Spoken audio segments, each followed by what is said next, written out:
Hello and welcome everybody to the original Next Level Gaming podcast. I am Mike Mullis. I'm Chris Wilson.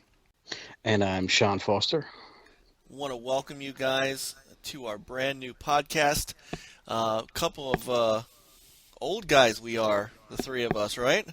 Yeah. Yeah. Man, this is it's surreal. Welcome back to the world of video game journalism. Yeah. What was that you called us, Chris? The next level geezers. The Next Level Geezers. Yeah. Oh my God. Yep. Well, The Over 40 Club. The Over 40 Club. So welcome everybody, and thank you for joining us.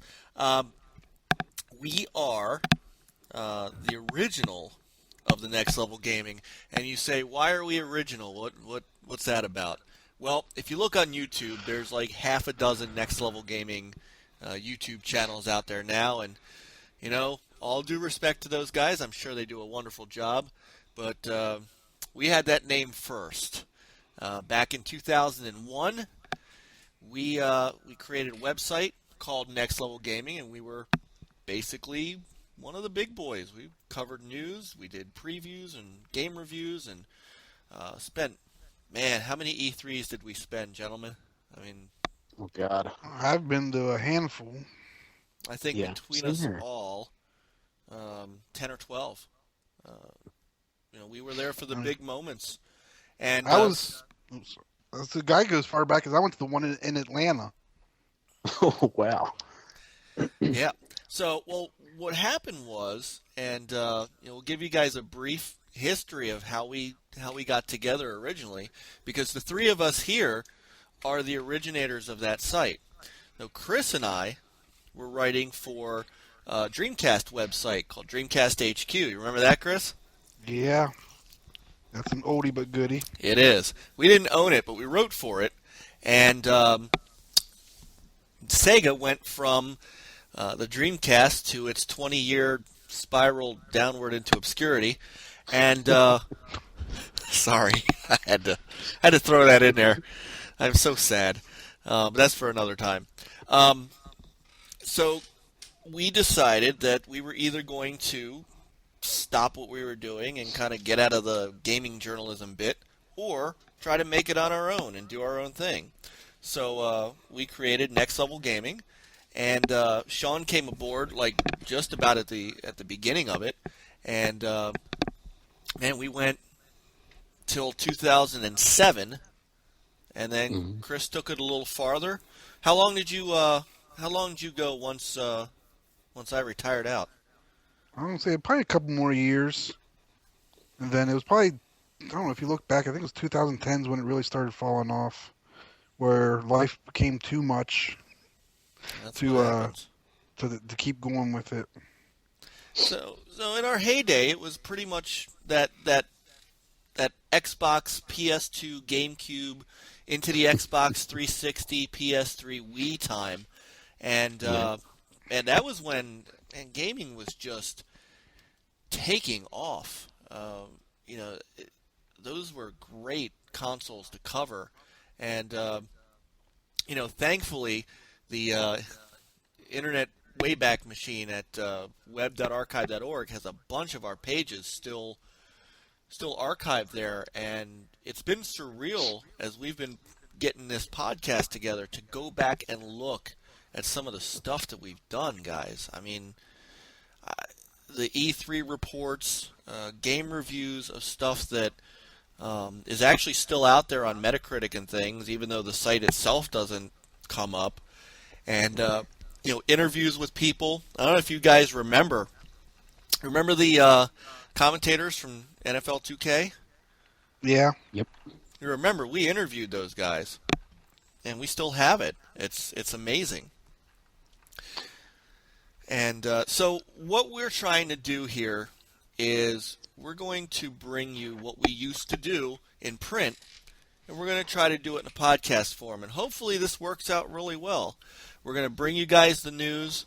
We're going to bring you some talk about the gaming industry and where we see things, and we're going to sprinkle in our opinions, of course, so that there's a little flavor to it. But we want to give everybody kind of a disclaimer. If you're looking for fanboy console war fodder, you guys can X out of the podcast now. This is not your show. We want to be, we want to be topical. We want to be fun. We want to have a good time with this. But if you're looking for fanboyism, this is not the place for it. Now, does that mean that we come from centric places? We do. We're going to do it without the flame. For example, Sean, you have always been our resident Nintendo guy, right? Yes. Yes. And after so many years, I guess you could say that I still am. But I pretty much have a love for every system. I don't believe in fanboyism. I mean, most people, they go for one system. It's, to me, and I know you guys agree as well, it's best just to own every system and enjoy every game that these different consoles has to offer. Yeah. I agree, because I could probably say I'm the only one out of three of us that does own every system. I have the PS4, the Xbox One, and the Wii U, so definitely not a fanboy here. Yeah. And, for me, this generation, I mean, I have 3 kids, which, kids is the reason that I had to give up the site. But, I have 3 kids, a wife, I've got, my money situation is not what it used to be. This will be the first generation that at the moment I'm not multi-plat. I mean, I've owned every PlayStation up till the 4, so I've had the PSX, the PS2, the PS3, N64, GameCube, Wii, do not have a Wii U, and of course the Xbox 360, and I do own an Xbox One. So I'll come a bit more from the Microsoft-centric point only because it's what I have, it's what I use. Chris, are you in the preview program? Yes, I am. As am I, so we can report on that kind of stuff. And there are things to talk about with all 3 of these companies, good and bad. And so, what you guys will expect from us as actual ex-journalists that kind of have seen the industry go to pot is, when there's time to criticize each of these companies, we're going to do so. When we want to highlight the positives of these companies, we're going to do that too. There's a lot of good in the gaming industry right now, and there's a lot to talk about. So Definitely. that's us. That's who we are. We welcome you guys. If you look on our About page on the YouTube channel, there is a link to where our old site is. If you guys want to go and take a look at what we used to do, feel free. We're very proud of our work, and we'd love to share it with you, even in post-mortem, I'd say.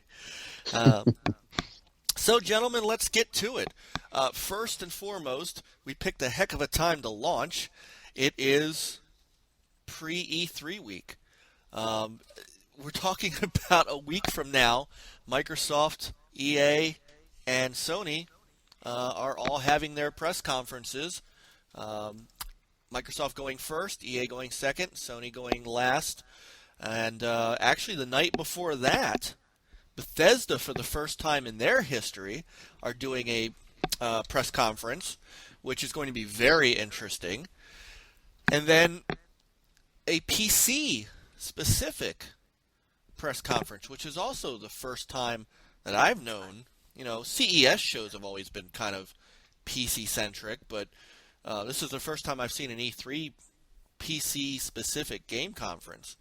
So this is going to be a very, very interesting year. What you guys think? I think Definitely. So what we wanted to do was kind of talk about each of the big 3. Everybody knows who they are, and talk some PC too, because there's some interesting stuff going on with this PC briefing, and so it kind of bears bringing it up. So why don't we start with Nintendo, Sean? Okay. So Nintendo is not doing a press briefing again this year. They are opting to do one of their digital press events and their treehouse. Mhm. And the thing that is interesting, at least for me, and you guys want your take on this. Everybody kind of knows the dirty little secret that they're kind of winding down the Wii U already, and they're gonna be announcing a new console, the NX, Mhm. and there was a rumor last week that got shot down pretty quick that it was going to run Android OS, Yeah. and Nintendo Yeah. said no, no, no, no, no. But they're not going to talk or show this thing this year. There's also going to be no Zelda this year. There's no. I'm not. It's like what are they going to show? Star Fox. I I think Nintendo might have a couple of unannounced games that they're probably going to show off. Of course, this is wishful thinking. I personally wouldn't mind seeing a new Metroid. I mean, they have a ton of IPs that they could throw out there. I think it's cool that they're throwing out new IPs like Splatoon but I know they're probably going to talk about Mario Maker. Um, I agree. I think they're winding down to Wii U and gearing up for NX, which I honestly don't know what that is. I don't think anybody does. Yeah, I'm starting to think that it may be some kind of like Wii U 3DS hybrid, where it's a console that you could take on the go. But Nintendo, they're very tight-lipped about their stuff. They always have been. Over the last year or two, I see that they are starting to open up more. But you got to understand that they, with the Japanese company, and like I said, they've always been tight-lipped. Personally, I think it's going to be interesting to see what they bring to the table this E3 because they really need to knock it out of the park. Currently, the Wii U is dead last, but from a person who has a Wii U, and I'm pretty sure Chris could say the same thing, it's a very good system. It's just not getting the attention that it deserves. Oh yeah, I mean, Nintendo has some of the best first-party games you will find anywhere. I mean, I've had a blast playing it, and it's one of the. I wish my kids, or I have my daughter, wish she would get into games, but the only one she'll play is Wii U. She loves the Wii U. So it's it's a good, it is, like you said, a good system, but just can't get the support behind it, and without that support, there's nothing they can do about it. Yeah, the third party pretty much just jump shipped.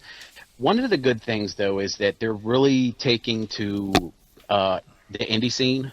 If you go on the eShop, there's a ton of really good indie games that not a lot of people are playing, and it's pretty sad because there's really a lot of great games on the eShop.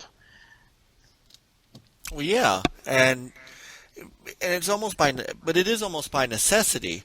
There is an issue that I think that they need to get past before they can get back into that really good competition with Microsoft and Sony, and that is figuring out a way to reel in these third parties. The not having them is hurting them a big deal, and this was the company that if you remember in the NES days, kind of had third parties literally on lockdown, and Super Nintendo had no trouble with third-party games. The GameCube really didn't have much trouble. I mean, they had EA on their side. They had a number of different third parties that were making games for them.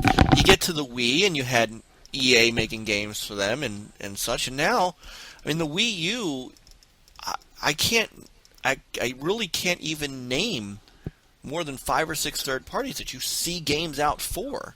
So their new console is going to have to be that bridge between Nintendo's first-party titles, which absolutely they're those are the icons of the industry: Mario and Metroid, Donkey Kong and Star Fox. Mhm. But as we see, Nintendo can't live on that alone. And another thing is Nintendo fans themselves, I noticed the issue with the Wii U. Their third-party games will bring out games like Call of Duty and Bayonetta and The Wonderful 101, and nobody's buying the games. And this is to Nintendo fans out there. You got to support your system. I mean, you just can't support the first-party games. You got to support the third-party games as well. So when games like Bayonetta and Wonderful 101 comes out, you got to go out there and support that game. Otherwise, third-party is going to turn their back. Well, I think the biggest problem with Nintendo is they're a generation behind with their consoles. I mean, it took them when they're a year before Xbox One and PS4 to come out with their first high definition system that's comparable to last generation. So I think they're trying to be innovative, but they're still behind in where they need to be in terms of hardware. Well, I think the difference in this gen with the Wii U is that, with the Wii, it didn't matter that it wasn't as technically strong because people made good games for it, and it hit the casual market in a way that nobody was expecting, and that was a good thing for them. The Wii basically printed its own money. The thing was profitable, and everybody wanted to jump on the bandwagon. Well, now gamers are demanding more powerful systems, and they're demanding higher quality games, and the Wii U just doesn't have the horsepower to handle it, and that's a big problem. So you're right on that, Chris. It's just this generation is worse than ever. I don't know what their thinking was.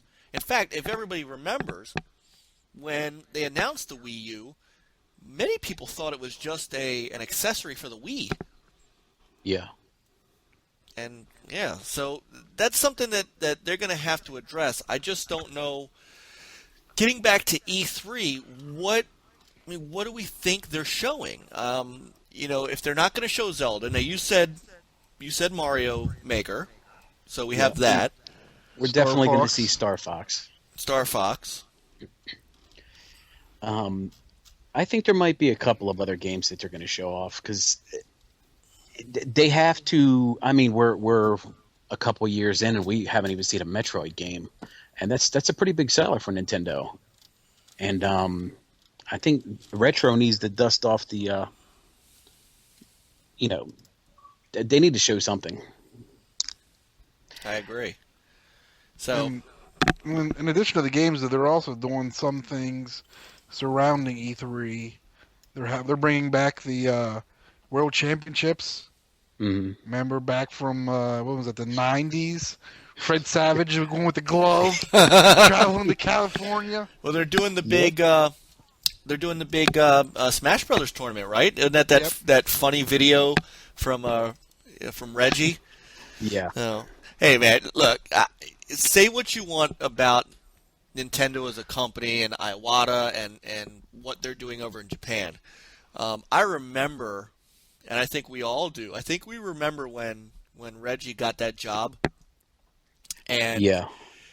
He's actually been better for Nintendo than most people give him credit for.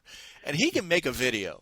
That video about him training for the Smash Brothers tournament and making the kid the new president of Nintendo. That's like gold. And he knows how to play that role really well. So, say what you want, but Reggie's been very good for Nintendo, and hopefully he's dialed into this. So, for those who need to know, it's June 16th is when their digital conference is in the Treehouse at 9 a.m. Pacific, 12 p.m. Eastern. So let's move to the controversial one. You want to do the controversial one, or do you want to do the one that's very straightforward? Let's save the controversial for last. Okay, so let's move to Microsoft. Microsoft's press conference is June 15th at 12:30 on the East Coast, 9:30 on the West Coast. I have never seen them so rip roaring ready to go.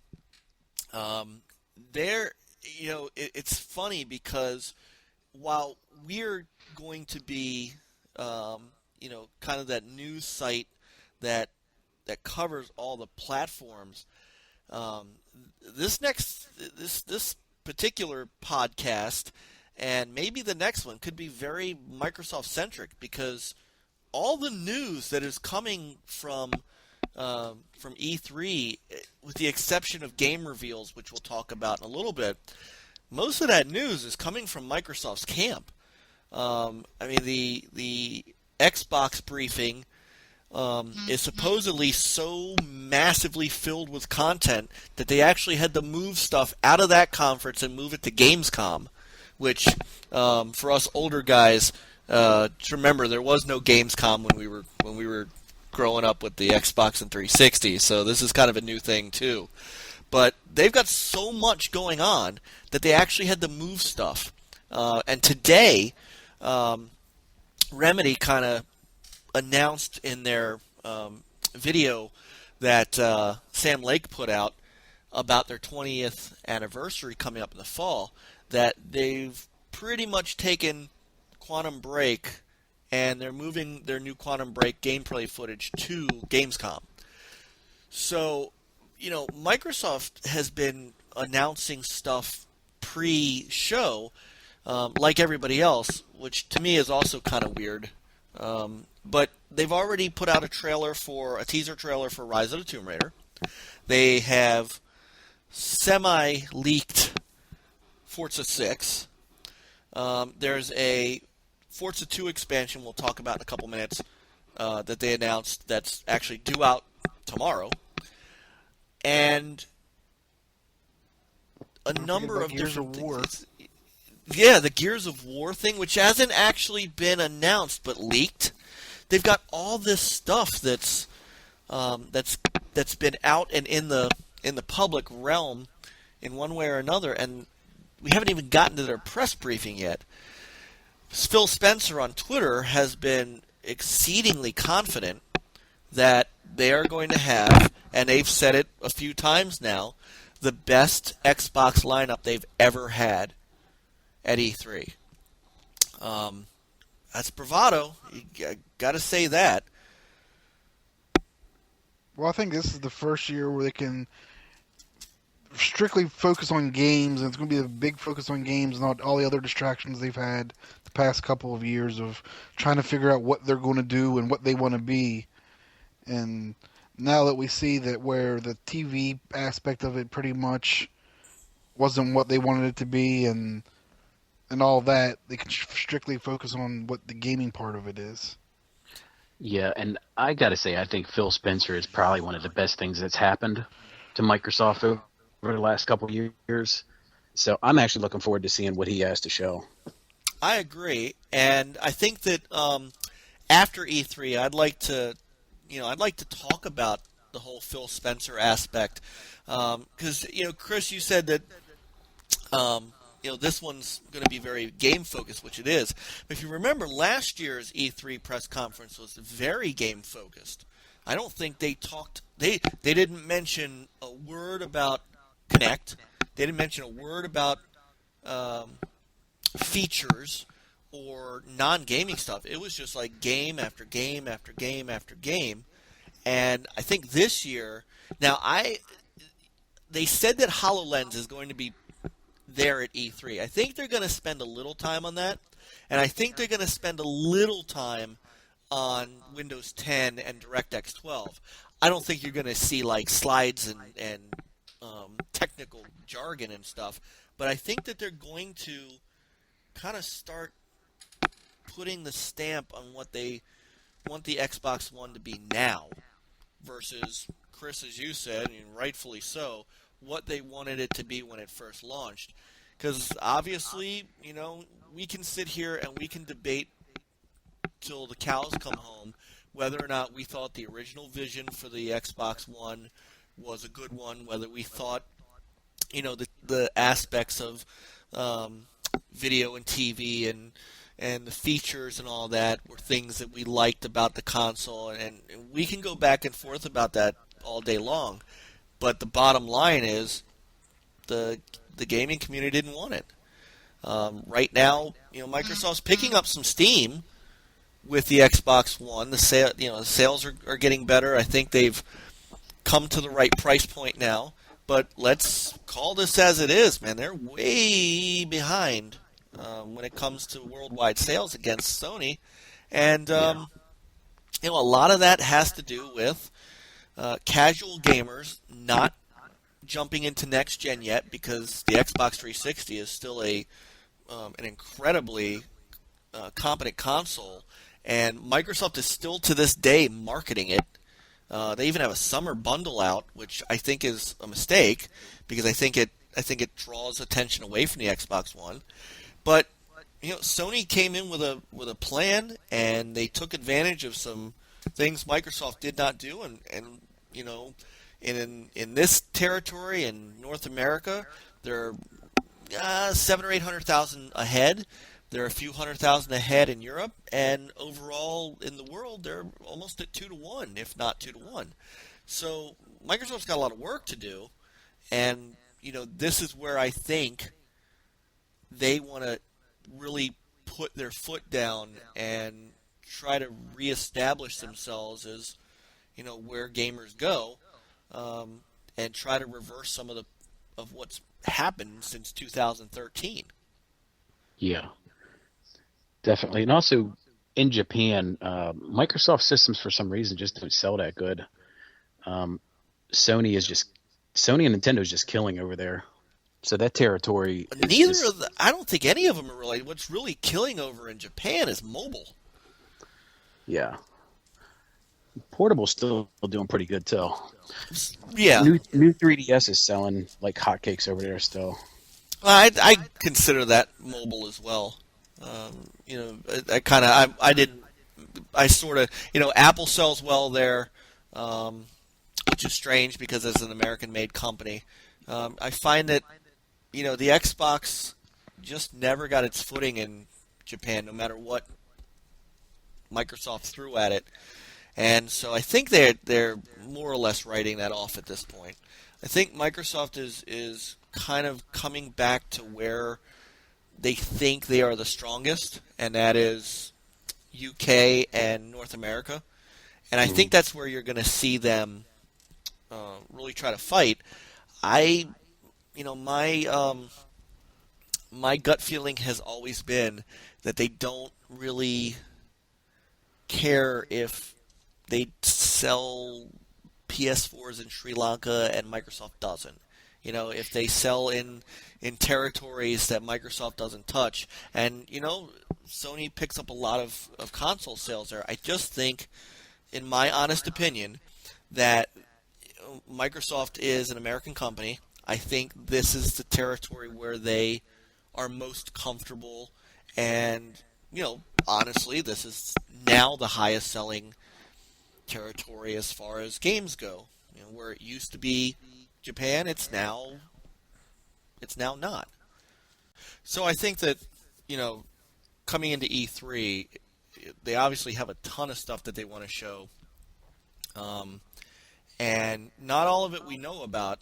They keep saying they've got announcements that they haven't talked about, things of that nature. And so, what do you guys think we're going to see? I don't know. I mean, we've heard so many rumors over the last couple of weeks. I mean, we heard the Silent Hill rumor, which everybody said was false. I'm not sure. False. Yeah, I wouldn't be surprised if they showed something. And if they do, I'm rushing out and buying an Xbox One because I absolutely loved the PT demo.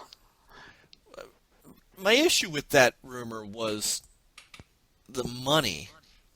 Billions of dollars for the IP, and it was 80% complete. There was no way. I know there's some people that are holding on to this hope, but I don't know. I don't see it. I don't think that's, if you're going to spend that much money on an IP, Silent Hill isn't it. So I don't know, but they keep saying that this will probably one to be their biggest years of new IPs in terms of games Yeah. at E3. Well, let's break it down. All right, we know we're going to see Halo 5 footage and gameplay, Yeah. right? We Yes. know we're going to see Forza 6, right? Yeah. Yeah, we'll see Gears of War. Well, Possibly Crackdown. Are Yes. we going to see Gears of War, or are we going to see Gears of War remastered? Are we going to see the upcoming, or are I we think going we'll to? see the upcoming because they really haven't. They've talked about the remastered, but there's been nothing really out about that. Where we've started to see things about the new Gears of War, the actual new title. Well, uh, it depends, I guess, on how far out they are with it. And So, I would not be surprised if we seen something for, say, a Minecraft 2, because I mean they sunk a lot of money into that IP. yeah, but it's still selling like mad. Yeah, true. But I wouldn't be surprised if we seen a teaser for Minecraft 2. Really, that would be an interesting. That would be an interesting one. And you know we're going to see gameplay footage of Rise of the Tomb Raider. Hmm. And look, let's wait till after. I'm going to wait till after E3. We gotta talk about that game. As far as, I mean, there's so much. If I have to go through one more Twitter thread of what platforms it's coming to and how timed exclusive it is and blah blah blah blah Yeah. blah, man, it's gotten overwhelming. But it's a This subject we have to broach at some point. Yeah, this war has been going on since the Nintendo 64 PlayStation days. So, I mean, this is nothing new to us. No, but the latest thing, the latest thing it's not the latest thing. It's the thing that's been kind of every time somebody tries to talk about this game, the console warriors on each side are, well, here's it's only a timed exclusive, which means it's coming out on the PS4 next year, and so on and so forth. It is worth discussing. I think I've just been burnt out on it enough that I want to wait till after E3. I want to see some footage, and I want to see how Yeah. good this game is. I want to actually be able to talk about the game and not the marketing deal for it or the exclusive deal for it. Yeah, definitely. So we're going to see that. Are we going to see the Rare game that they're working on? Because Rare is working on a game. They said they're working on a game. Are we going to see it? I don't know.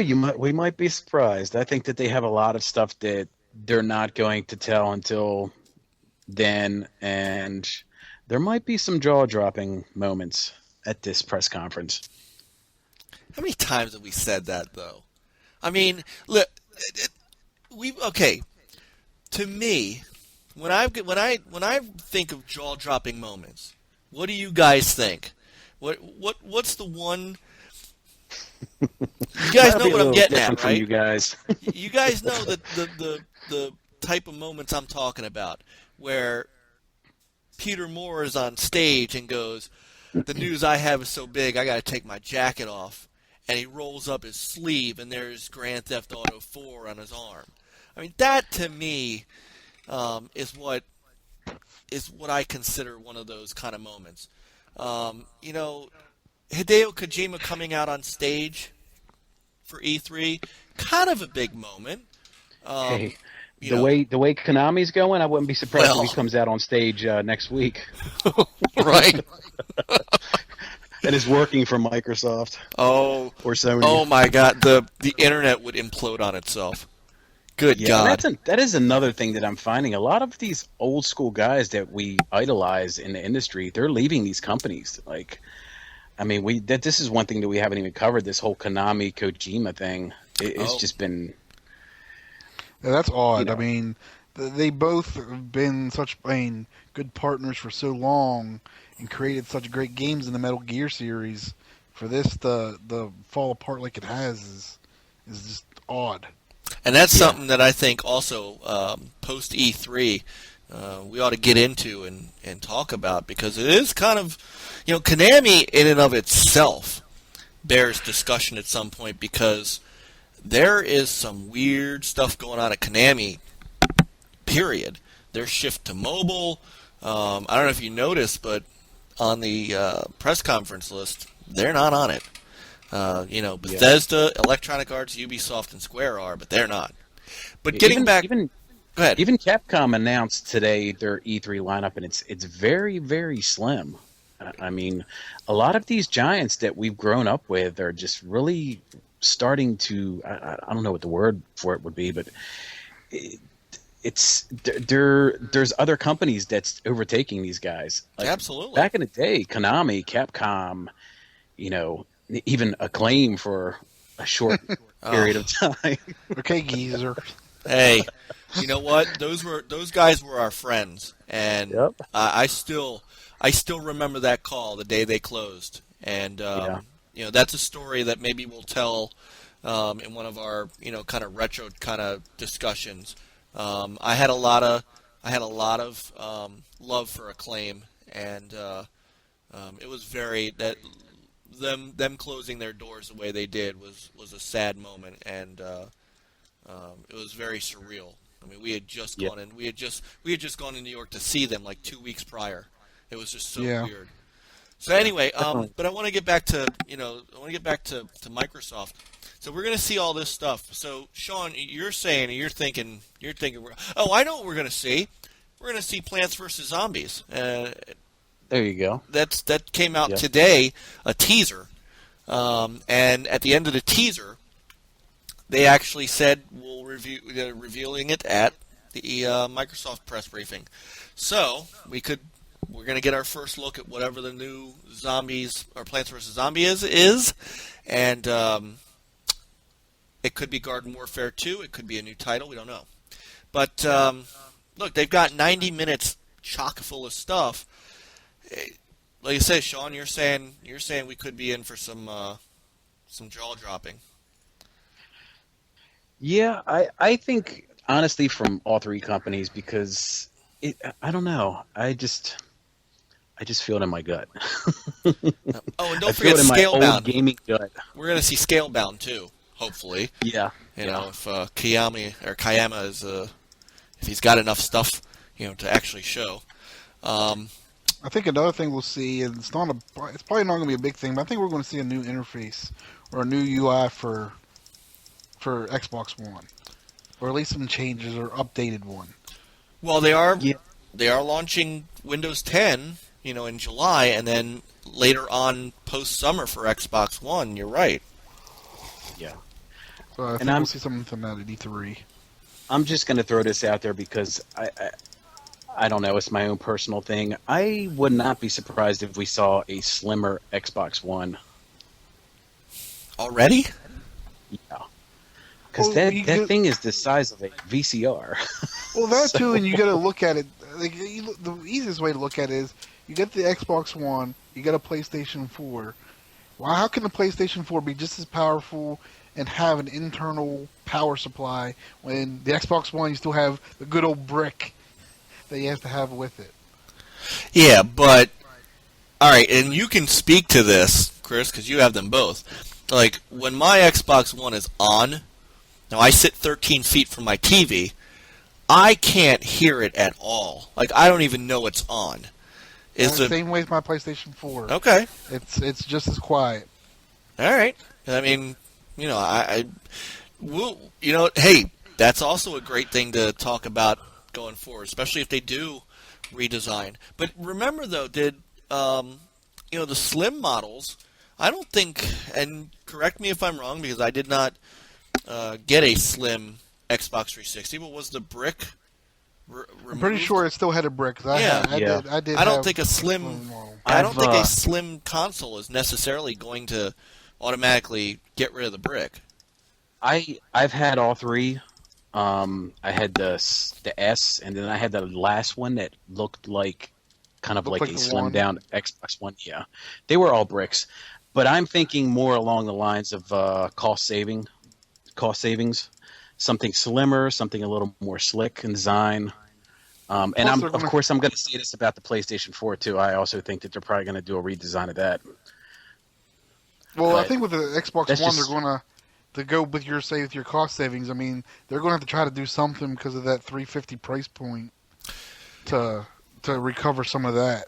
Well, and that's kind of interesting because we may get the announcement at the press briefing. I don't know if you guys saw it. I saw it for like a half a day. On Amazon, they listed a 1 terabyte console with Halo Master Chief Collection for $399, And the new controller. and the new controller that's got the headphone jack built in. Yes. The question I have is, can that sell at $399? I think people have seen have gotten a whiff of $349 with a game, and I just don't know.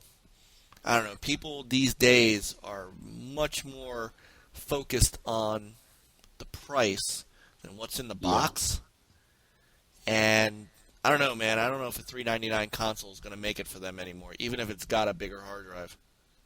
Yeah, because you can also look at it too. And what I do with my Xbox One is you can buy a cheap external hard drive to add onto it and get a lot more storage than that 1 terabyte for roughly the same price. And that's what I did. I got a 3 terabyte Western Digital.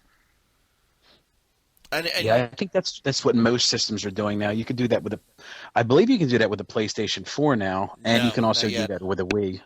You can't do it with the PS4. The PS4, though, you can remove the internal drive and replace the internal drive. But they do not have external drive for storage yet. They have external drive for media playback, but nothing for storage. Not like what you can do with the Xbox and the Wii. And in fact, the nice thing that I like about external storage is when you put the Xbox games on the external storage, you can actually take that to a friend's house with an Xbox One and play the games there without having to install them or bring your discs. Or well, you have to bring your discs if they're not digital. All of my stuff is digital, so I can just take it over to Chris's house and we can play whatever I've bought. And it's also cheap too. So It is. So getting back to the conference, they're very confident. I don't know. Maybe I've been jaded too much of megaton, and then the megatons kind of come. I want games. Don't get me wrong, and I'm excited for their lineup, but I'm not going into their press conference with this. They're going to announce all these secret games that we haven't heard of, and the Staples Center is going to implode on itself. I don't know. I'm not there yet. It's going to be a great conference, though, and I watch it every year. This could be the first conference where you don't see Call of Duty. We'll get to that in a few minutes, too. There's some interesting, stuff going on with our next item up for bids, which is Sony. So here is where I am with Sony and their E3 briefing. I have no freaking clue what to make of what's going to come out of their E3. Now, a couple weeks ago, maybe 3 weeks ago, Andrew House interviewed a couple websites, said that, admittedly, their first-party lineup is, as he called it, sparse. And as such, that became a rallying cry for some of the Xbox faithful on Twitter and on other social media. And I'm always of the idea that you never, I don't know, you never count them out. And part of me thinks that Andrew House coming out and kind of saying, well, we don't have a whole lot of first party coming out this year. We're really focusing on our third party relationships, which is true. Part of me feels like it's a rope-a-dope because you don't pack 90 minutes full of third party games. Now, we're going to see the Uncharted collection that was just announced, right? The remaster of Uncharted 1, 2, and 3. Mm-hmm. We're going to see Uncharted 4, because even though that's coming out next year, they just put a giant sign up on the Staples Center showing Uncharted 4. So the idea that they're going to do that and not actually show it would be foolish. So we know we're going to see that. There's word that Guerrilla Games has been working on an unannounced title that we might see. We're going to see the God of War collection. I'm sorry, not the collection. They're not doing a collection. We're going to see the God of War remaster, which I think is God of War 3. And beyond that, we're going to see Battlefront because they're heavily marketing Battlefront. The only reason that I'm not 100% sure that they are going to surprise and wow people is because they also announced that they weren't going to be hosting a press conference at Gamescom, which is one of their strong territories, and they're actually opting to push back to something called the Paris Game Show, which up until the time that they said that, I didn't know existed. So, part of me wants to think that you don't sleep on Sony. The other part of me thinks, but what are they really going to show? And if they're really not going to have a press conference in Gamescom, is Andrew House telling the truth? So, Chris, you are our resident PS4 owner / guy. Lay it on us. What do you think? Well, I mean, they don't have, like you said, they don't have many games. What I think their focus may be this year, and to kind of get a head start on the other ones, is I think they're going to have a heavy focus on Project Morpheus, which is their virtual reality headset. They said I read somewhere where they said they might have actual demos up for the games for the Project Morpheus. So I think that's going to be where a lot of the first party stuff comes from, is to do with that. And I also think, there's that one game you always hear about and never see, The Last Guardian. Yep. How long has that been talked about? Sooner or later it's got to come to fruition at some point and be there. So maybe is this the year for that? Since they don't have many first party things going on right now. So, but I still have a feeling that you're going to see maybe a new God of War. I know they're doing the remastered God of War 3 for the PlayStation 4. You may see a new God of War there. You also can't forget Gran Turismo 7. You think that's going to be there? That's supposed to be. So, you'll have that. I think there's a new Ratchet and Clank that's coming out next year. Yeah, they pushed that back, and they pushed Insomniac pushed that back, and I think the movie has the movie been pushed back? I'm not sure on that one. Let's look, but yeah, they're you're right about that. And No Man's Sky, which is their one of their big indie titles. Yeah. I think they're going to focus a lot on indie titles. Microsoft will as well, because they're starting to get a lot more of the indie titles. But I think Sony's going to really push indies again, like they did last year. Yeah, and I would not be surprised if we heard some kind of exclusive Call of Duty deal from Sony, just to give a finger to Microsoft for the last couple of years. Isn't there already? I thought they already announced. Isn't Microsoft the first thing too this year again? No, Yeah, that's this just is it. the first year in which they said that they're not going to be exclusive, which is it kind of raises a red flag on there. And it's, what do we Call of Duty 45 or something? Black Ops 3, yeah. It's still a popular title. It still sells. So, what I'd like to do is after we get through with, some of the stuff that we kind of were looking at, I want to swing back to that, because I think we've come to a point now where we're not talking about games. We're talking about who's got the marketing deal for the game, which I think distracts from the games themselves. But I definitely want to come back to the Call of Duty part, because it's a good conversation. But they may show it. I think they're going to show Assassin's Creed, and like I said, No Man's Sky and some other indie games. Um, it's just I don't. It's just weird this year, just to not know what their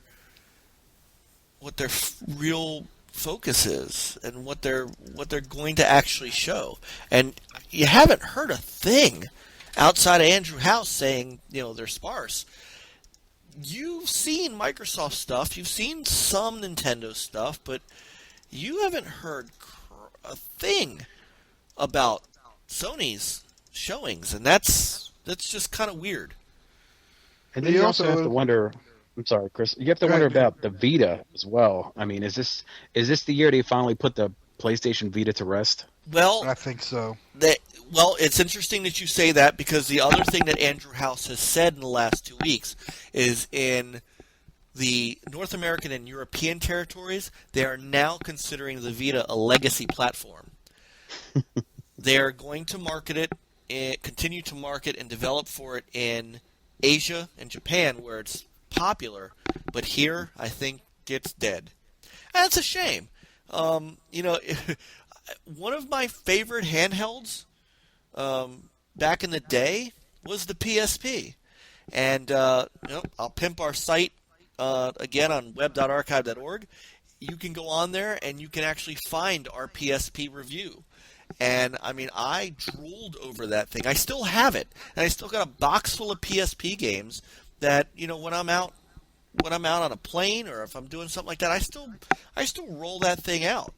I think the Vita it was one of those things where it was just too expensive, and I don't know. I think the price really killed it more than anything else. Yeah, and the games it's as well. Yeah, the games, I think, there. Because for the price-wise, I mean, right now you get the same price as a 3DS, and graphically and power-wise, it blows the 3DS out of the water. But the 3DS has all your Nintendo games and the software and games that you want, where I can't tell you the last time I turned my Vita on. Yeah. Well, that's a shame. It really is. So, yeah, you're not going to see much. I don't think you're going to see any Vita stuff at the press conference. No. No. It's the dirty word that nobody's going to say. Yeah. So, out of the three, all right. So, and by the way, go ahead, Chris. I'm going to say the last thing, though, too, is we'll probably see a new model PlayStation 4. They're also putting out one with a 1 terabyte drive. And there's also, according to stuff that's gone through the government regulations and stuff, there's another model. I don't know what exactly the differences are going to be, but there's two models, one with a 500 gig hard drive and one with a 1 terabyte hard drive. So Maybe we'll that's see some their. more about that at. Maybe that's their Slim. Could be. So for the PlayStation press briefing, by the way, is at 6 p.m. Pacific Standard Time. So it's 9 p.m. Eastern Standard Time.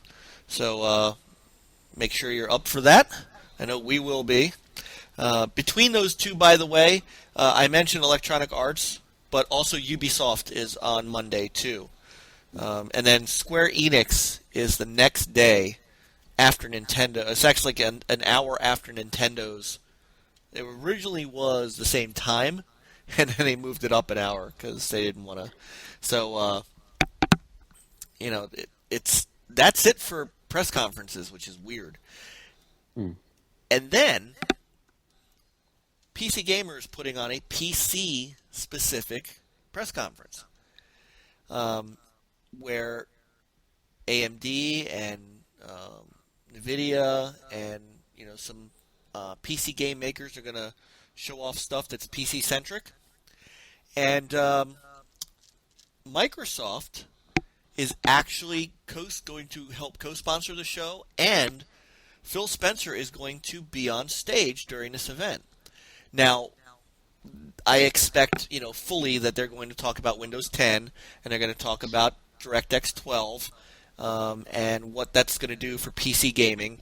So I'm thinking that, they're going to show a little bit of crossplay, but Phil also said his goal was not to go out on stage and try to sell PC gamers on an Xbox One. I think what he's going to do is go out and talk about Xbox as an ecosystem, and I know that they want to unify the platforms. He has talked about being able to, for example, buy a game and play it on your PC, Xbox, or Windows 10 phone without, like true cross-buy, one license for all. And of course, you have games like Fable Legends, which, while I am not allowed to talk about and will not because I value NDAs, I am in the beta for. So I am actually getting a chance to see it. But that's going to be cross-play with Xbox One. Gigantic, which is another game that is sort of it's an indie game, but it is also going to be cross-play between Windows 10 and Xbox One. And I think they're going to talk about that stuff, but I think they're going to really focus there on selling people on Windows 10. Yeah, that's probably. I would agree. Valve is not going to be part of this. In fact, Valve is not going to have a showing at all at E3. I find that bizarre because it's Valve, and while I understand they're not at the forefront of developing games anymore, Steam is kind of their platform.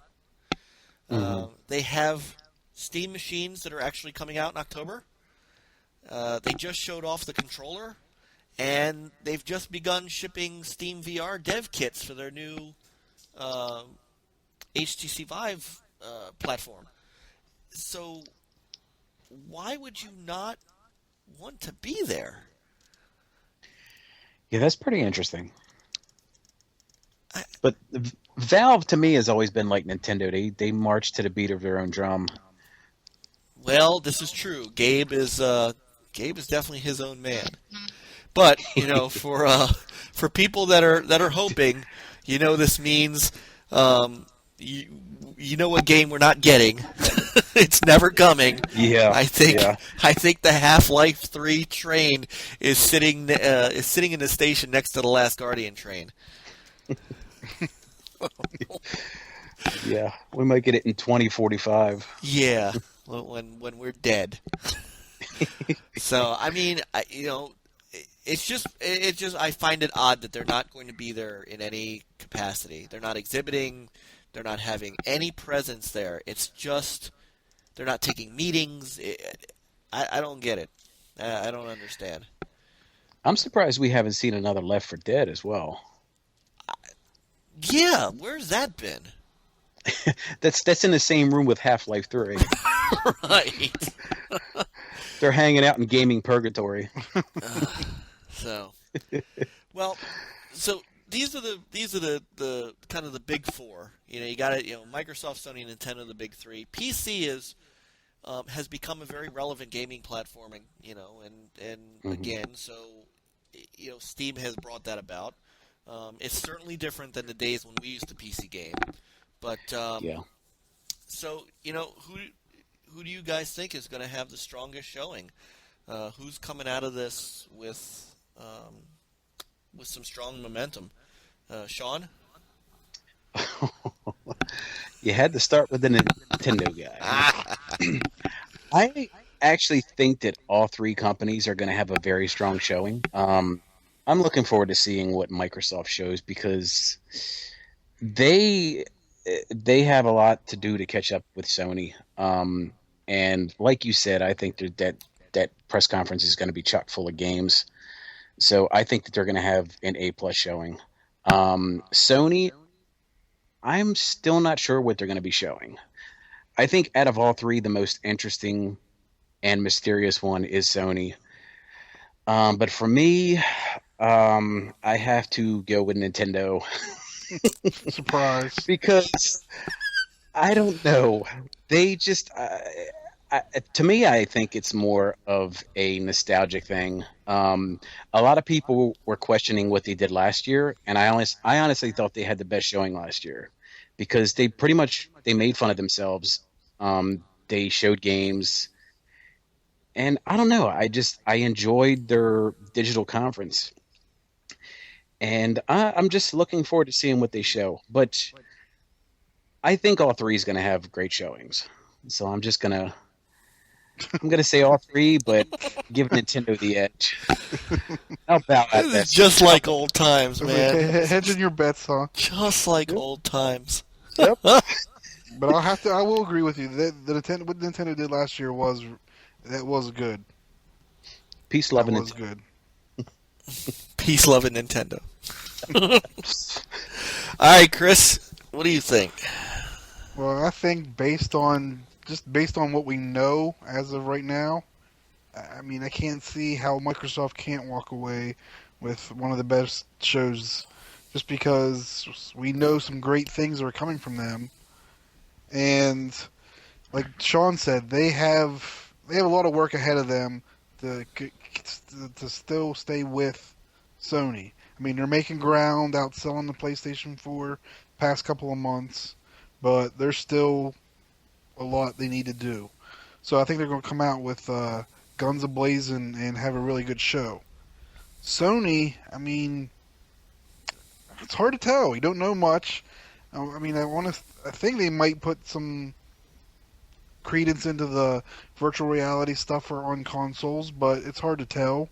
And they really don't have that big title for the holiday season this year. I mean, they pushed back Uncharted 4 till next year, and that was supposed to be their big Christmas title, and now they don't have it. So unless they have something hidden up their sleeve, I think they're going to have it's going to be an off year for them. And I'd like to add one more thing. I honestly miss Jack Trenton. I thought that he was awesome as the face of Sony, and for some reason it just didn't feel the same last year. So, Jack, if you're out there, I miss you. Yeah, he definitely has a good personality. Jack, I would love to have had Jack.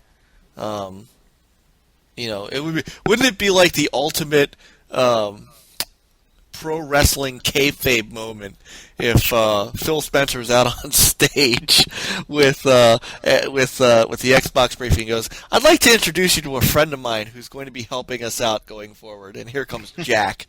Oh, that would be that would be a jaw-dropping moment. Yeah, Jack, and let me tell you, in 2013, with Sony's press conference, I don't think anybody else could have gotten the Sony press conference to the height that it did if it wasn't Jack. Because he was able to not only harness all that stuff that they had changed at the last minute to counter Microsoft, but his timing was impeccable. And remember, this is the man who was able to sneak, telling everybody that they were going to have to start paying for online gaming in between large applause for the "we support used games" thing. So the man was a genius, and he was a great face. He, to me, is like Peter Moore was to both Sega and Microsoft. Peter Moore is at EA now, and he is still there. He's their face, and I still very much love to see him on stage. Him and Jack Trenton were like my two favorite presenters for E3 press conferences. Yeah, he brought a lot of energy to it. When and the passion was there, Yeah. And I think Phil Spencer brings that to Microsoft in a way that Don Matrick did not. Yeah. They have Rent-A-Center Tom Cruise.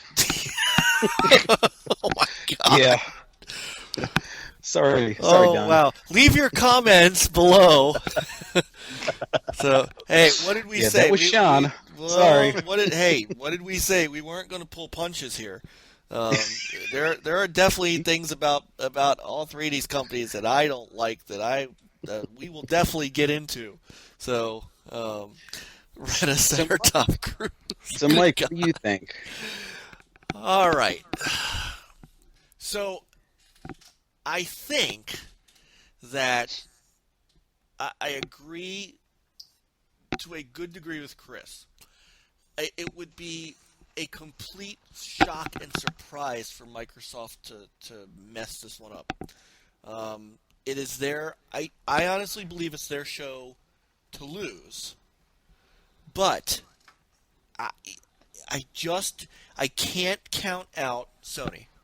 You never count out Sony. And if you go back again, I'm gonna plug our old site because damn it, it's still up and you can see it.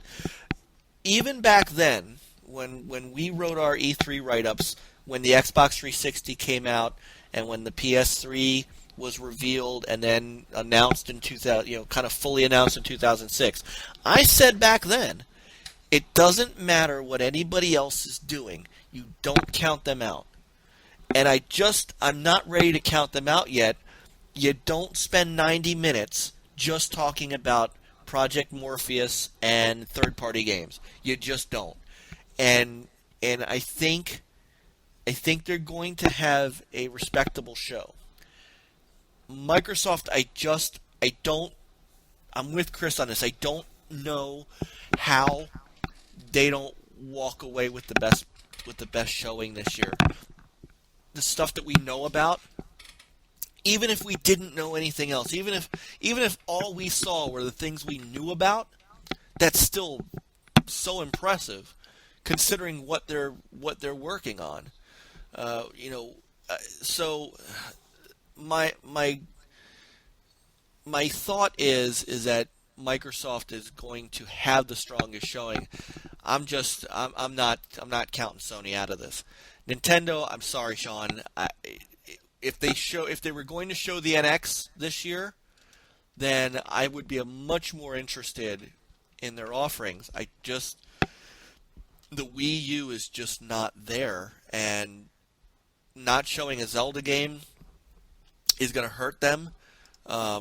Unless they're coming with another Donkey Kong Country or a Metroid or something in that strong stable.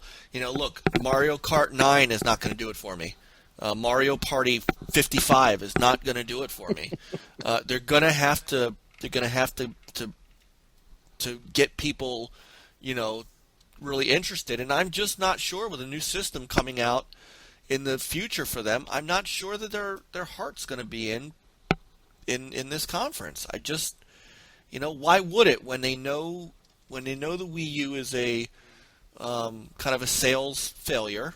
I'm sorry, guys, at Nintendo, it is, and they're going to be replacing it. I don't know where their heart's going to be in this.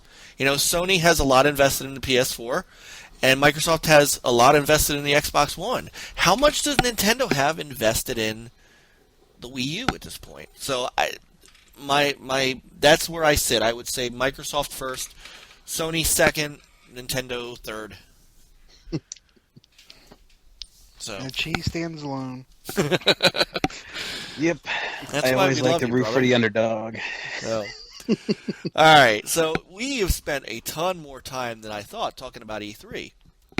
So, what we want to do in our podcast, ladies and gentlemen, is really talk about the news. Look, you can go to a million different types of fanboy podcasts and get the firebrand and the this company sucks, that company sucks, this company's desperate, that company does no games.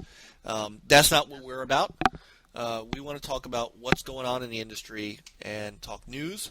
So we've got some quick hit stuff that we want to go over, and then we'll kind of. I think we should wrap this one up because E3 is the big talk, and in the future podcasts, we want to talk about indie games. We want to get into to that scene because I think it's a strong and up and coming genre of incoming games. And Look, I've got a brand new respect this generation for indie games where I've never really played them before, but there's been some great stuff out there. And Sean, you've seen it on the Wii U, and Chris, I know you've seen them on PlayStation, and I've seen them on the Xbox.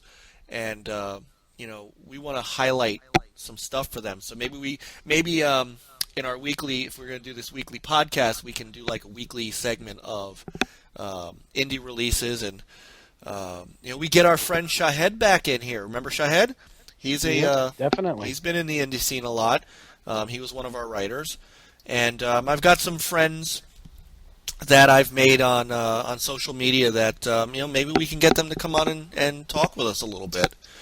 So there's also one person too we could probably reach out to. He might do it. You have any idea who I'm talking about? He's an old NLG guy. Didn't stick around long. Was there though for a while. Well, let's see. We had a Toe Grice, who has dropped off the face of the earth, but he was a Steeler fan, so,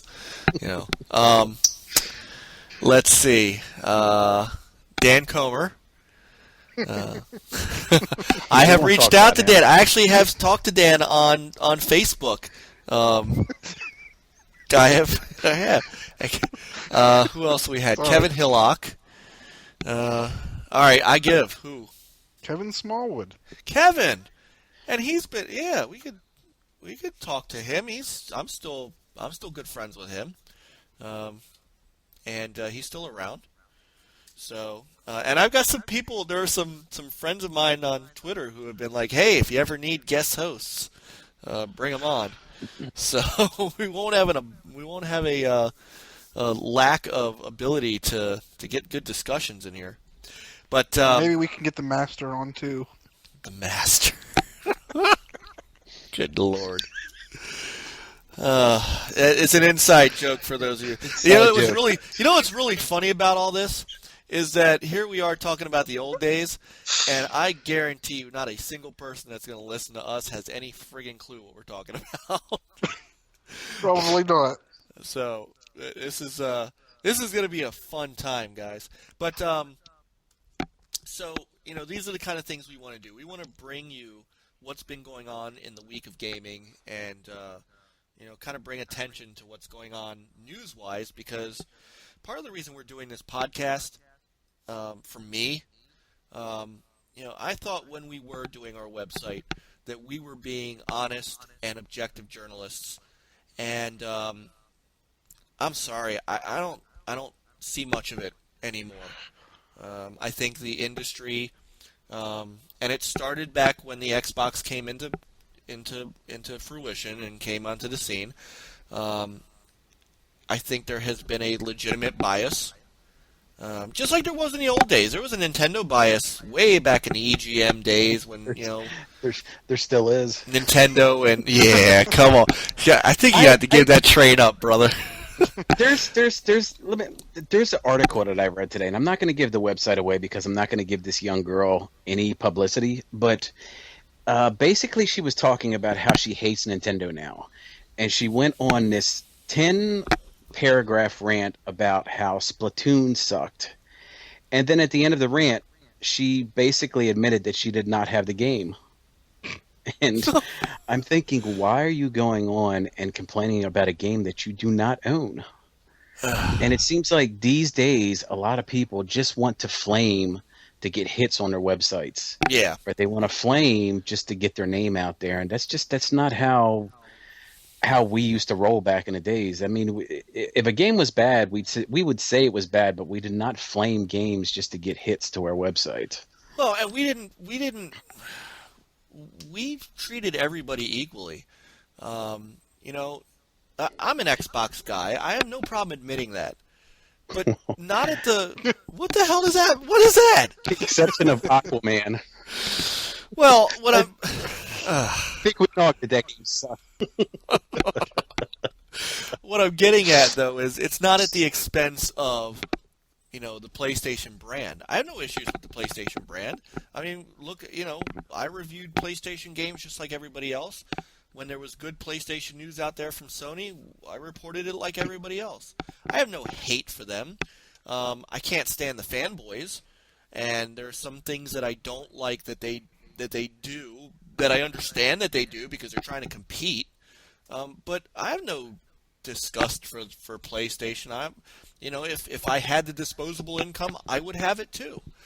I just had to make a choice this generation, and when I came down to it, I looked at it as a family purchase because that's what I had to do, and so that's where my Xbox kind of centricity comes from. And I just made that word up just so you guys know. What the heck was that word? Centricity. My Xbox perspective comes from the fact that that's what I've got this generation. Not because I don't like the PlayStation, not because I hate Nintendo, just because that's the one I chose. Yeah. So, but that doesn't preclude me from talking about the positives that we'll see from PlayStation, and it doesn't preclude me from talking about the negatives from Xbox. And believe me, there have been. You should have seen me on Twitter. I thought Phil Spencer was going to stop following me and block me because I went on a tear when they pulled Kinect out of the box. The Kinect is really, if I'm being dead honest, Kinect is really the reason that I upgraded to an Xbox One because I really liked what they were doing with it, and I use it every day when I turn the Xbox on, when I switch games, when I go into parties, when I record clips and screenshots. Those if that was not part of the package, I was perfectly happy with my Xbox 360. See, now with the Kinect, I thought it was cool at first. I rarely do I even use that. And there are a lot of people that don't anymore. I just happen to I happen to appreciate it for what it is, and that's just But again, not at the expense of Sony doesn't have that, so they suck. I'm not that way, and we'll never really be that way. At least not in public, right? But when it comes to, I guess what we're all getting at here is, as Sean said, that's not how we rolled back then. And I think I've seen enough now that most places have taken a side, and I think that's just not fair. And it does game journalism a disservice. So what I want us to be, and what I hope you guys listening to us will come to respect out of us, is that we're gonna shoot straight. Absolutely, we're gonna keep it honest. We're gonna keep it right, but we're gonna keep this fair. And that's the next level gaming way. That's what makes us the original next level gaming, is because that's what we did. Yeah, and like you guys, I enjoy every system. Like, if I want to play Mario Kart 8 on a Wii U, or if I want to play Dead Rising 3 on an Xbox One, or if I want to play The Last of Us Remastered on the PlayStation 4. Each system gives gamers so many great titles. And if you just limit yourself, you're not experiencing the many games out there. You're only hurting yourself. Yeah. Well, but I think where the difference is, because as you guys know, I'm a one system guy right now. Mm-hmm. It's financial. It's not. That's the main reason. I think there are legit reasons for it. What I have an issue with are people that just blindly back the companies. They're just definitely blindly backing the plastic, and those are the people I think are missing out. I'm going to miss Uncharted, and I'm not thrilled about that. If I could, maybe down the line as money gets better, maybe I can get into that. Right now I have enough trouble buying the games that I'm buying on the Xbox because, again, there's so many that come out that it's hard to buy them all. So, there are legit reasons for not being able to own every system. I don't think I don't think I think they're few and far between now of those people, and just more of those people who are just backing, you know, the company. I Yeah, can't go for that. yeah. So This They is back not a a plug. company. Go ahead. This is not a plug. I They was they gonna. basically back a company and they just take shots at the other companies just for the hell of it. And it just for me, I mean, as an old gamer, I just don't see no reason for it. I mean, every system has its pluses and its minuses, and it just there's no sense in downing somebody else's system. uh, because I mean, like I said, right now is a great time for gaming. We have so many alternatives out there, so no matter what you choose, you're basically a winner. and I think Yeah. I honestly think that this Windows 10 thing is going to be a lot bigger than people think. I think that the DirectX 12 thing is going to be a lot bigger than people think. Um, when Microsoft was out talking about DirectX 12 and Windows 10, and we can take a step back from the whole. Well, it's only going to affect, it's only going to be good for PC. It's not going to, it's not going to do a thing for Xbox. Or you have the other people that say there's going to be a 300% yield on the Xbox One. I mean, I fall into the middle. I think that Microsoft has been underselling it on purpose so that they don't have to deal with the media backlash that shouldn't be there. But I think the big benefit of it, more so over, well, what's it going to do for graphic boosts for PC games and Xbox games, is what it's going to do to tie those two communities together. And the the fact that you can, as some developers have said, it's almost like flipping a switch on your compiler. And PC games and Xbox games, at least, are going to run a lot of the same code and are going to be easy to develop in tandem. And that's going to lead to a lot more cross play. And as if Phil Spencer wants, a lot more cross buy. And then you start having games that are really, they're not Xbox One games, they're not PC games, they're quote unquote Xbox ecosystem games. I think that I think that it's going to be a bigger thing than people are thinking, and I don't know how fast that's going to come into fruition. Um, but these are the things that you have that. You have Project Morpheus and Steam's VR and Facebook's Oculus Rift. So you have VR coming into play. You've got HoloLens coming into play. Sean, you're right. This could be a very, very good 4 to 5 years of gaming before we even have to think about or talk about another console. Yeah. And so it's a good time to be a gamer, I think, overall. I agree. Especially a good time to be an older gamer like us. Absolutely. Because I'll tell you, in the indie scene, and I know some of the younger players and gamers, I've already heard this on Twitter, they're sort of, I'm getting tired of the 8-bit look and the retro look and well, you know what, guys? The retro look is what keeps some of us older guys going.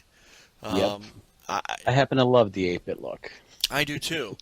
Games like Rogue Legacy, Mhm. and stuff like that. Shovel Knight. Shovel Knight. I mean, those are great games. And when I play those games, I just harken back to the old days. And there's a guy out there. I'm gonna give him a shout out because he's been very cool, and I really want, at the very least, ID at Xbox to pick this guy up. There's a guy out there who is making a game that reminds me. I don't know if you guys remember the old game Karateka. Hmm. It was this great 2D game about this dude that rolled through all these linear levels, karate fighting all these guys to get to the princess at the end. And there's a guy out there. His name's Jason Campbell, and you can find him at GameDevJace. He is making a game that reminds me of that, and it's killing me that that game's not out yet. I think he's shooting for spring 2016, and the game is actually called One of Us. And what's really cool about it is it looks like an updated version of Karateka, and he does the stunts for it. And so he put out a teaser trailer. If you go to his Twitter feed, there's a link to it, and it's him. And he's throwing chucks, and he's got like a hair bit of gameplay in there.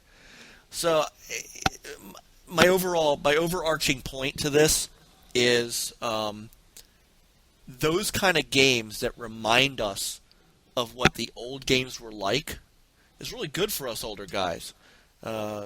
Because I don't know about you, but I've also been going back and playing some older systems and older games, and games were a lot simpler back then, and those simple games hold up gameplay-wise in a way that it's inspiring indie developers to try to mimic them. You know, what does Shovel Knight remind you guys of? Mega Man and DuckTales. Okay, that's not what I was going for, Chris. No, but Mega Man definitely. I would. Really? Yes. Okay. I was thinking more along the lines of Ghouls and Ghosts. Yeah, that too. I don't know where DuckTales came from. DuckTales, yeah, I don't know about that one. DuckTales is because Duck McScrooge, he used his cane as a downward thrust, and that's the same move that you use in Shovel Knight. And which system was this game for? The Nintendo. Gotcha. All right, you heard it here first. Shovel Knight is like DuckTales. You're going to get a lot of replies. You watch. Email us at nlgpodcast@outlook.com. Attention, Sean Foster. Yep. But DuckTales. anyway, so yeah, and that's why we kind of harken back to those type of games, and why we like some of that indie stuff. So, man, we made such a big roundabout point, which was we're going to be real journalists again. That and retro is cool. That and retro is cool. So let's go through some next level geezers. Yes, next level. There was no. You realize there was no way I was gonna let us name us that, right? Yeah. Let's see if we could. I got to see if we could find a domain name for that. NL Geezers. Oh God. So all right, let's go through some quick hit pieces of news. We'll talk about them real quick, and then we'll wrap this sucker up. So first on the list, and this kind of happened today, or it didn't happen today, but it sort of got reported today. Ready at Dawn, who made the Order 1886 for PlayStation 4, has brought on board Paul Sams as their new CEO. Now, Paul Sams, formerly of Blizzard, and not just formerly of Blizzard, but this was the guy who was around to launch World of Warcraft, Hearthstone, and Diablo. This guy knows his stuff, and so he is coming on board to Ready at Dawn. Ready at Dawn, they were interviewed today by GameSpot, and they said that they are approaching what they consider their sales mark for the Order, which kind of tells me they haven't hit it yet. So I think what they're doing is they're bringing him aboard to kind of spark the company. They are going to be self-publishing now. So while the Order 1886 is actually the IP is owned by Sony, they're going to go off and do new IP on their own. And they are going to be platform agnostic. So PlayStation 4, Xbox One, PC, and as they said it today, a yet unannounced console, which I think we know what is going to be. Amazon's Tron. next console. It's what? Amazon's next console. So I think we know that's Nintendo's NX. But that's kind of big news. Ready at Dawn, they are a talented company. I think, I don't know. Chris, did you play The Order? A little bit. I never really got into it. It's one of those games. To me, it's graphically it is very impressive, but it's more of to me, it's more of an interactive movie. Where it's not a lot of gameplay. It's more of interactive cutscenes and stuff to me, and so that kind of turns me off to a degree. Okay, and so I think that's the overarching opinion about that game, and so this is good news for them. I think they've got a lot of talent, and I think if they can get out and create some of their own games and get them out to multiple consoles and PC, I think that does a world of good for them. Definitely. So we have that. Since we were talking retro, Capcom has announced the Mega Man Legacy Collection for PS4, Xbox One, PC, and Nintendo 3DS. It is the first 6 Mega Mans with, as they called it, HD flair. Yeah, I seen the trailer today, and I've always liked the Mega Man series, so that's definitely something I'm probably going to pick up. Yeah, as have I. I've liked Mega Man. I've spent a lot of time. I've spent a lot of time playing Mega Man, not recently, but in the last 6 or 7 years. Remember, I was the big Sega fanboy, so when it was out on Nintendo NES and SNES, well, I didn't care about it back then. They eventually Mega Man did make its way to the Genesis with, I think it was the Wily Wars. Did I say that right? The Wily Wars? We never figured out what it was called. It was the WILY. I remember that. And so Willy Wars. Willy Wars, thank you. Shows you how much I know about Mega Man. It's Wily. See, look, that's not right. But Sean likes to have his Willy Wars. So I didn't get into Mega Man until it hit the Genesis. You're probably, Sean, much more versed in Mega Man than me. And of course, 9 and 10 came out on the Xbox 360, which I did not play. I don't know why.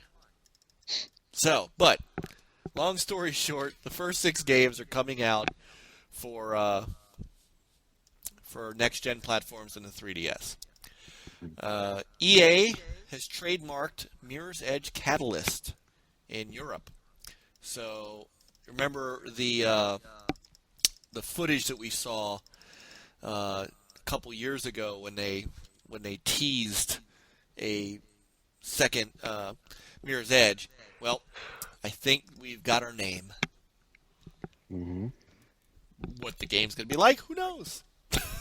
But of course they're going to go back to the first-person parkour, make you throw up in your couch kind of game. I don't know. I enjoyed Mirror's Edge. I thought it was innovative. I thought it was something different. You start thinking first person this, first person that, and ugh. But I enjoyed it. I thought they had a good product. It had some. It had a couple flaws. It was not perfect, but I'm kind of excited for the next one. Yeah, it had a bit of a cult following too, so. Chris? Yeah, it wasn't like a hugely successful, I think, in terms of sales, but like you said, it had a cult following. But to be perfectly honest, I've never played the game. Really? Yes, I've wanted to, but I've never got around to doing it. It was a million seller. That much I do remember. I don't know if it did. It was a million global. It did not do as well, if I remember correctly, here. It sort of slightly did better in Europe than it did here, but it did globally cross a million. So not quite the big success that I think they wanted it to be. But yeah, I'm curious to see what the next one's up. Yeah, yeah, me too. Some Forza news. So we know that Forza Horizon 2 is getting the Porsche expansion pack, which I am excited for because I don't know about you guys, I am a giant Forza fan. That has been my go-to racing series since I stopped playing like the Sega GT games. Now, Chris, I know you're the Gran Turismo guy, and you always have been. So you've got that covered. But I've always been the Forza guy. And, I went back and read our original Forza review that I did and actually sent that to Dan Greenwalt and, just letting him know, hey, some of us have been with you from the beginning. But Horizon 2 has been a phenomenal game. Have you guys played Horizon 2? I have not. No. My go-to racing game is Mario Kart 8. So. Just wanted to throw Which it is in. a damn fine racing game too. Yes, it is. It is a damn fine racing game. So Forza, I don't know if you guys know this, but the Porsche licensing actually belongs to EA. So EA worked out a deal with Microsoft to allow a brand new Porsche expansion pack into Forza Horizon 2. And there is let's see, there are 10 cars, there are 10 new bucket lists specifically for the Porsches, there are new rivals races, and there are new achievements that are going to go with this. So this is a huge thing because you don't find Porsche in many racing games, and Forza Horizon 2 is going to have it. That deal also covers Forza 6. So Forza 6 will also reintroduce Porsche into their game. And is a big thing. So, speaking of Forza 6, you guys are so versed in Forza. There was I don't know, you could call it a leak. I'll call it a mistaken link. The Japanese Xbox website posted for about a couple hours some new information that I guess they were saving to talk about at the E3 briefing about Forza 6. Mm-hmm. And if this stuff is even close to accurate, holy crap. They are talking about having over 450 cars in the game. They're going to introduce... Now, the website said wet weather, which we think is, weather. We don't know if it's dynamic or static. If it's just, you can pick rain or you can pick dry. And they mentioned nighttime racing, which has been missing from Forza for a while.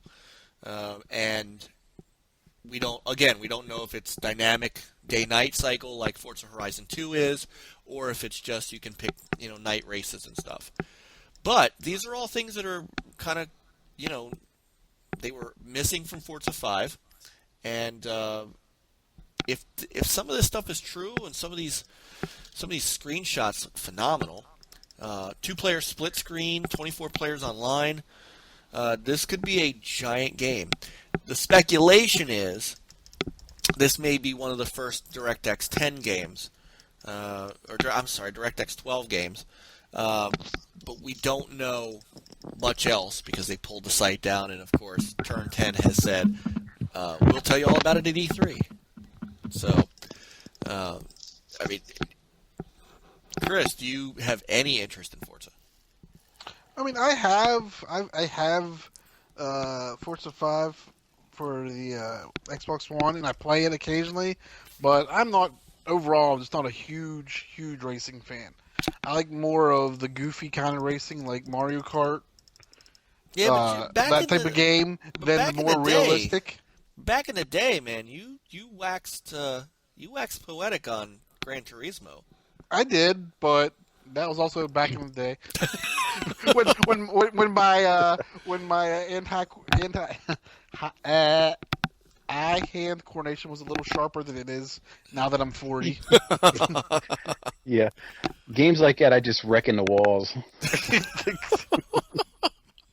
Where's Mario Kart you can shoot? Where's the reset button? Where's the rewind button? Speaking of Mario Kart type games, I'm going to make another plug for a very good indie developer, Vector Unit. Vector Unit, you might know from the Xbox 360 version of Hydro Thunder Hurricane, and what they released recently on the Xbox One jet ski game, and they just released for the Xbox One and PS4 Beach Buggy Racing, which is very close to a Mario Kart style game, but with various off-road beach type buggies, which is why it's called Beach Buggy Racing. It's really cool. 6-player co-op, no online. But if you like that kind of game, Chris, this might be a game for you to pick up. Yeah, I actually saw it on the. It's part of one. It was part of the Xbox Live deals with gold, I believe. Yeah, the gold members get a 20% discount off of it. Yeah, and I actually looked at it there. I didn't pick it up. You gotta. If you like the Mario Kart style games, it's a must. I'm having so much fun with it. I can't speak highly enough about it. And I'll have to check it out. yeah, no, it really is. It really is good. And the name of the jet ski game, I don't know why it slipped me for a moment. The jet ski game is called Riptide GP. And it's basically the same style of that genre. There's not weapons or anything, but you could do tricks on your jet ski and stuff. But Kind of like Wave Race. kind of like, yeah, kinda. So, again, Vector Unit is the developer, and they're very good. And yeah, I highly suggest checking out Beach Buggy Racing. Anyway, sorry for the plug on that. Well, Vector Unit will like it. So we talked about Plants vs. Zombies, and we talked about Quantum Break. So we talked about the new possible 1 terabyte consoles coming out. Guys, is there any other bits of news you saw this week you want to bring up? No, I would. Okay. For me, one of the games that I'm most looking forward to for this year is actually Fallout 4, which I heard a lot of opinions about the trailer that they released. I absolutely loved Fallout 3 and New Vegas, so that is probably one of the games that I am most looking forward to so far this year. I have to agree. It all of a sudden made wanting to watch Bethesda's press conference even more powerful. Yeah. Well, I think that's the whole reason they're having their press conferences. To be honest, is probably for that game. I would imagine so, because well, I think you're going to see Doom there too. Remember, we haven't heard much from the id part of Bethesda, and so I think they're going to show, of course, more than that. But just real quick, because Fallout 4 is going to be one of my very highly wanted games too. Bethesda's conference, by the way, is June 14th, 7 p.m. Pacific, so it's going to be 10 p.m. our time on the East Coast. But I don't understand what all this pre-release before E3 stuff goes. I mean, Bethesda having a press conference more or less guaranteed that they were going to announce Fallout 4. They certainly weren't going to have a press conference to talk about how great their launch of Elder Scrolls Online was. And there's no new Elder Scrolls coming because they just released Elder Scrolls, or just releasing Elder Scrolls Online. So, other than anything coming out of the id side, what did people think they were gonna announce? I mean, Fallout 4 was almost a given. I don't understand why companies are doing this, and I don't understand why Bethesda didn't wait and decided to just go ahead and throw that trailer out there. Because I think it was the worst kept secret, and there wasn't. Everybody knew that it was coming. So, getting to the trailer itself, and I agree with Sean. I mean, I thought the trailer was great. I know there's been some jokes about the dog, not being Call of Duty dog, and the graphic. I mean, people were pounding on the graphics right out of the start. I'm like, are you kidding me? This looks great. Yeah. I think that game is going to be special. There wasn't a whole lot wrong with Fallout 3. No. So it's not like there were these, flaws that Bethesda has to improve upon. They can make this such a great game, and their pedigree suggests to me that this is going to be special. Yeah, and of course they're based in a great state too. So they kind of are. Bethesda, Maryland. Got to support our Marylanders. Got to support our Marylanders. And look, I have a special place in my heart for Bethesda. Back in the Dreamcast days, the rep there, Pete, who is still with them as their PR guy. I still have that copy of PBA Bowling for the Dreamcast that never released, that he gave me when we were covering stuff. And Dreamcast HQ is one of the few places that ever got to see that game in any capacity. So those guys, and that trust kept coming through our Next Level Gaming days. So I have no issue saying I kind of have a soft spot for Bethesda, and I try to support them as much as possible. I thought Wolfenstein was phenomenal, and as soon as I get through a lot of my backlog, my next game purchase, my next blockbuster $59.99 game that I'm getting, I need to get the old world. I need to play through that because I enjoyed Wolfenstein so much. I want to get through that too. But Fallout's going to be. I'm hoping that they're actually going to show some gameplay. The rumor is that the game is far enough along. There's a couple places that have listed it for 2015. I don't think it's making 2015 myself. I don't know who's. Well, that was on the Bethesda store. It said ETA of 2015, TBD 2015, I believe. Yeah, I think that's primed to be pushed back. I don't see it. I don't know how. Unless they come out and show us 25 minutes of gameplay where that game is combat ready. I don't know how that's a 2000. And why would you launch it in 2015 with everything else going on? I'd launch that bad boy in March or April of 2016 when you could possibly have the floor to yourself.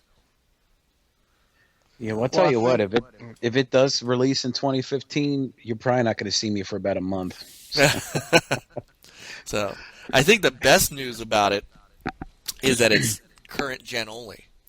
No Xbox 360, no PS3. Yep. They can concentrate on PS4, Xbox One, and PC.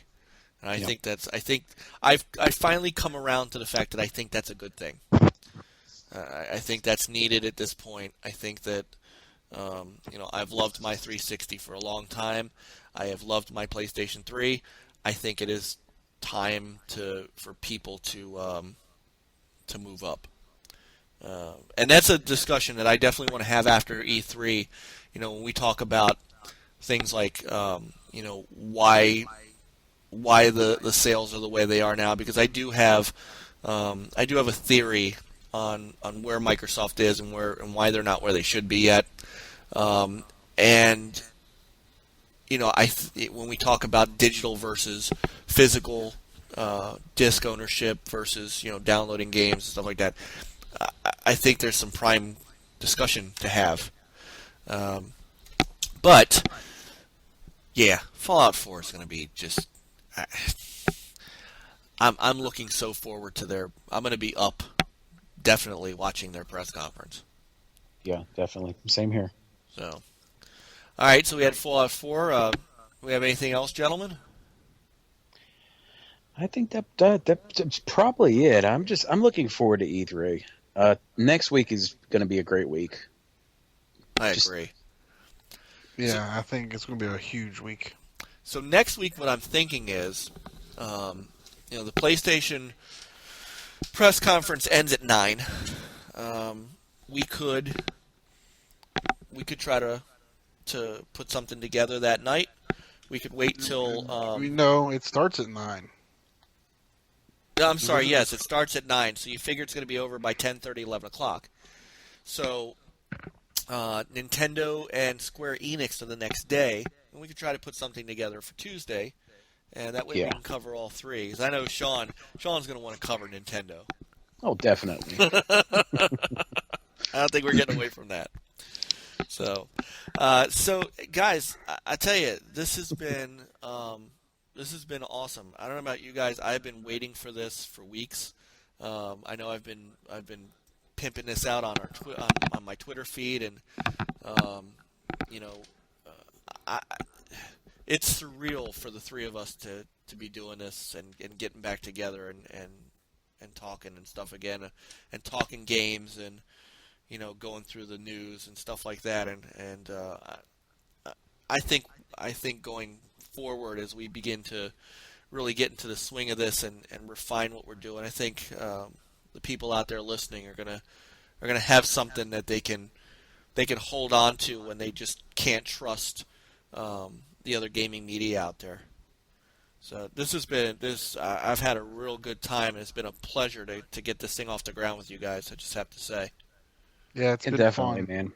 So it's been a long time too. I mean, God, it 8 years proves that we're getting older and older and older. Yeah, it really does. It's been 8 years since I wrote for and owned Next Level Gaming, and here we are. But it's our love of games that keeps us here. I mean, we've been through generations and generations and generations of gaming. I mean, I started, where I started from. I had an Intellivision and a TI 99-4A. I mean, I've spent 30 plus years gaming. This is nothing new to me. Big PC gamer. I was a big Sega guy. I was a big, I loved my ColecoVision. I mean, those were. I've come from the lineage of building my own PC out of 3DFX parts and hauling it over to a friend's house with a 21-inch monitor to do LAN gaming. So, I mean, we've between all of us, we've all covered that stuff. Yeah. So I think we come with a lot of knowledge and a lot of experience, and we hope you guys that are out there listening to us have enjoyed this first podcast. I know it went a little longer than we were expecting, but there was a lot to talk about. We definitely would love for you guys to subscribe to our YouTube page, so please click the subscribe button. We definitely want to see some good comments in our comment section. We'll warn you now, fanboy stuff is going to get deleted, so if you've got some sort of fanboy rant to go on, by all means, go ahead and take it somewhere else. But we want to see some good feedback from you guys, not only on what we're doing to help us shape our show, but just to talk games with us. So check us out on Twitter. We're going to have a new Twitter feed set up this week. I haven't gotten the name of it yet because I don't know what's available. But you can check my Twitter feed out at @StingerNLG. Sean, Chris, you guys have Twitter? I do have Twitter. I don't use it very often, but I am at Fuzzy Biscuits. And now I know why I don't use it a lot. But yes, at Fuzzy Biscuits. Sean? I don't know if you want me to plug the site or No, Sean, you're doing you're still doing site work, which is great, and trying to carry on that. I'm Inside Gaming Online. I have a Twitter, but I really don't know what it is. So. All right. Well, like I said, we're gonna have a Twitter feed up soon that people can follow, and